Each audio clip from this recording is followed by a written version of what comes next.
Assalamualaikum warahmatullahi wabarakatuh. Selamat siang, kami dari kelompok 2 dengan beranggotakan Vina Adlina NIM 071, Azahra Mumtaza dengan NIM 075, Wilbert dengan NIM 078, Devi Megarita dengan NIM 136, dan saya sendiri Ultara Effendi Chania dengan NIM 137. Di sini kami ingin menjelaskan penggunaan Android Studio dalam pembuatan kuis matematika. Nah, pertama sekali kami ingin menjelaskan desainnya yang akan dijelaskan oleh teman saya Azahra Mumtaza.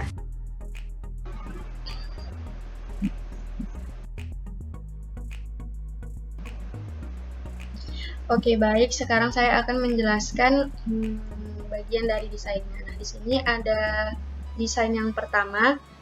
Di sini ada 4 linear layout. Kenapa kita pakai linear layout? Karena agar dia arahnya itu vertikal. Nah, yang di linear layout yang pertama itu ada time progress bar dengan ID time progress bar. Lalu linear layout yang kedua itu ada result text view. Di linear layout yang ketiga ada button 1 dan 2, dan di linear layout yang keempat itu ada button 3 dan 4. Nah, di sini kita jangan lupa untuk mengganti ID dari setiap komponen yang kita gunakan. Lalu di tampilan yang kedua, desain yang kedua itu kita hanya menggunakan 2 komponen, yaitu yang pertama ada text view dengan ID tampil score, dan yang kedua itu ada button start dengan ID ulang. Sekian penjelasan desain dari saya. Selanjutnya penjelasannya tentang codingannya akan dijelaskan oleh teman saya. Terima kasih. Oke, jadi di sini kita lanjut untuk codingan acak nomor atau random value. Nah, jadi untuk nilai random ini kita butuh sebuah codingan, di mana codingannya kira-kira seperti ini ya. Nah, kurang lebih seperti ini. Jadi mungkin yang pentingnya itu dari sini. Nah, untuk pertama itu kita harus kasih dulu var result sama dengan random generator next integer 2351. Jadi di sini kita buat variabel kayak bilangan gitu dengan random generator supaya dia teracak, dimana nanti kita kasih batas bawahnya 23 sampai batas akhirnya itu 51.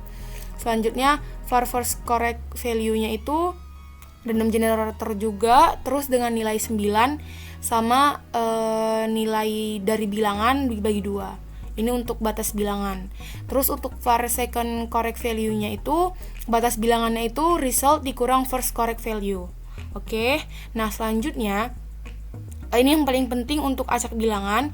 Nah, pertama kita kita kasih dulu nih var first random value-nya itu 0, nilainya itu 0. Nah, selanjutnya var check false. Nah, jadi kalau kita ceknya ini sama dengan false, maka ketika cek sama dengan false, maka first random value itu sama dengan random generator next in 9 result per 2. Kenapa demikian? Karena kalau dia salah, berarti nilai dari first random value-nya itu bilangannya batas 9 sampai result bagi 2. Misalnya kita punya sebuah bilangan 24 dibagi 2. 24 dibagi 2 itu kan berarti 12 ya. Berarti kan dia 12. Sedangkan kita tadinya itu pengen bilangan acak, nggak boleh yang sama berarti kan. Berarti ini udah salah. Makanya ketika dia salah, ketika nilainya itu adalah ini, maka kita akan ke pernyataan yang kedua, di mana first random value sama dengan first correct value dan first random value sama dengan second correct value. Maka dia benar. Jadi maksudnya itu adalah first random value-nya ini jika sama dengan first correct value dan juga first random value ini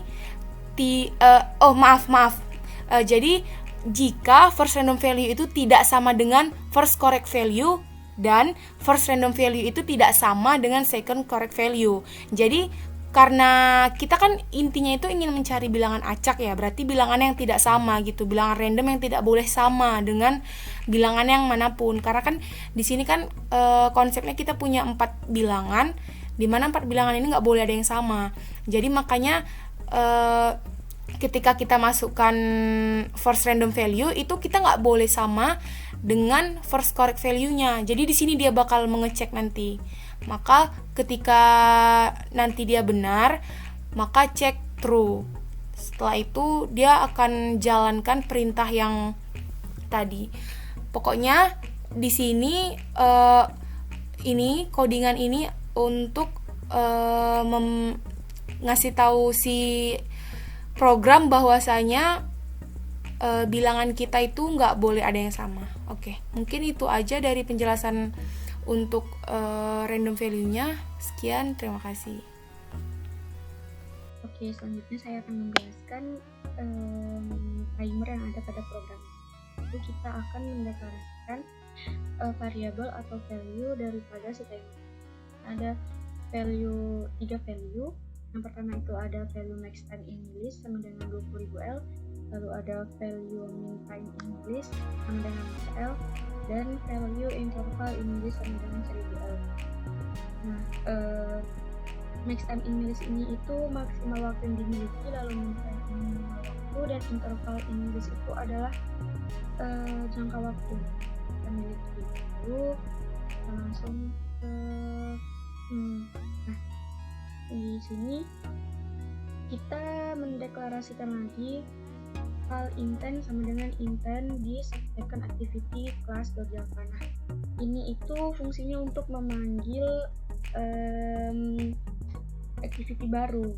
Jadi misal kita punya activity, nah di sini adalah main activity, lalu di sini ada second activity. Jika kita mau memanggil si second activity ini, maka kita akan memanggilnya itu dengan intent this itu adalah si main activity-nya, lalu panggil second activity kelasnya Java. Lalu di sini kita deklarasikan lagi function timer, file timer, object countdown max time in list, interval. Nah, di sini itu akan menghitung mundur daripada si waktu maksimal yang dimiliki dan juga interval waktu.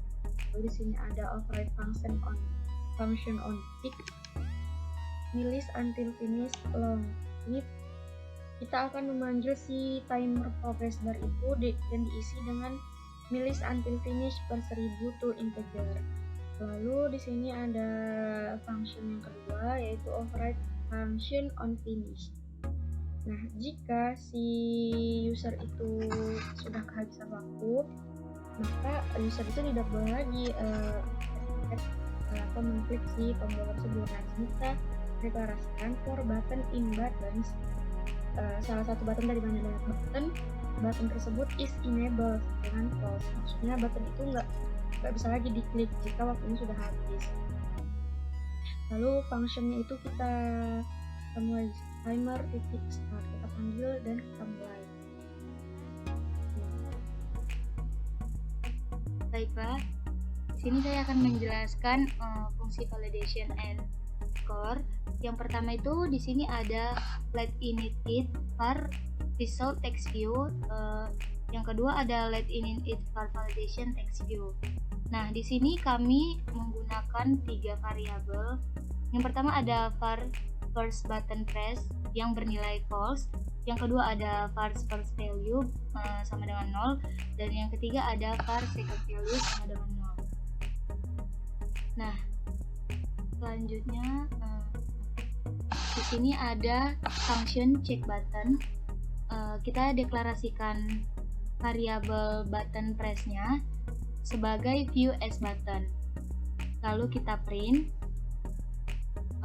Lalu di sini ada sebuah perulangan yang mana jika first button press second value sama dengan button press .text to string. Lalu di sini ada var result sama dengan first value plus second value, dan kita di sini kita print si resultnya.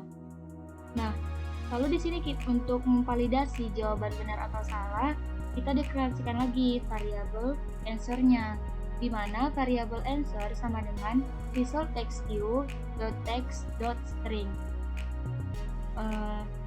Di sini juga ada kondisi di mana jika result bernilai sama dengan answer, maka validation text view dot text sama dengan correct, dan validation text view dot set text colornya berwarna green, dan untuk current score-nya sama dengan current score plus 1. Namun jika resultnya tidak sama dengan answer, maka validation text view dot text akan bernilai sama dengan incorrect, dan validation colornya itu akan berwarna merah. Baiklah, mungkin itu aja yang bisa saya jelaskan. Untuk penjelasan selanjutnya akan dilanjutkan oleh Selanjutnya saya akan menjelaskan tentang cara untuk menampilkan skor pada activity yang berbeda dan juga membuat tombol untuk memulai program tanpa harus melakukan run ulang pada program.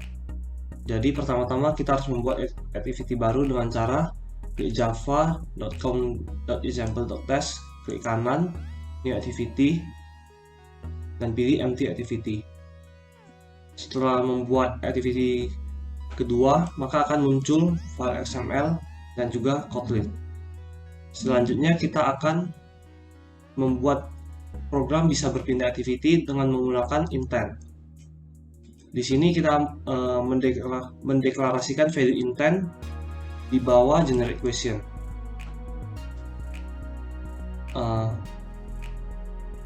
Value intent ini kita arahkan ke second activity sesuai dengan nama Kotlin yang kedua. Di sini ada function timer. Jadi setelah function timer ini selesai, on finish, kita akan memindahkan isi dari variable current score ke dalam second activity dengan cara menggunakan put extra pada intent.putExtra. Key value kita set score, kemudian variable current score .toString. Jadi variabel yang diterima sudah bukan berbentuk integer, melainkan berbentuk string. Kemudian start activity intent. Selanjutnya kita akan berpindah ke activity kedua. Di activity kedua kita perlu mendesain dua hal, yaitu text view dan juga button. Di text view ini kita akan men-set ID-nya dengan nama tampil score. Pada button ID-nya itu ulang. Nah, selanjutnya di file Kotlin kita bisa menerima variable current score dengan nama dengan key value tadi score. Jadi kita set value score intent.getStringExtra score. Jadi isi dari variable current score sudah berpindah ke value score. Kemudian kita set variable result text view dengan mengambil ID tampil score. Ini untuk menghubungkan antara Kotlin dan juga XML. Kemudian result text view.text, isi dari result text view yaitu ini, your code plus score. Score diambil dari sini. Kemudian untuk buttonnya ini adalah ini, set value second activity button dengan mengambil ID ulang. Kemudian second activity button set on click listener, artinya ketika button ditekan maka akan deklarasi value intent untuk ke main activity. Kemudian start activity intent, artinya ketika button ditekan akan berpindah ke main activity lagi. Sekian saja penjelasan dari saya. Terima kasih.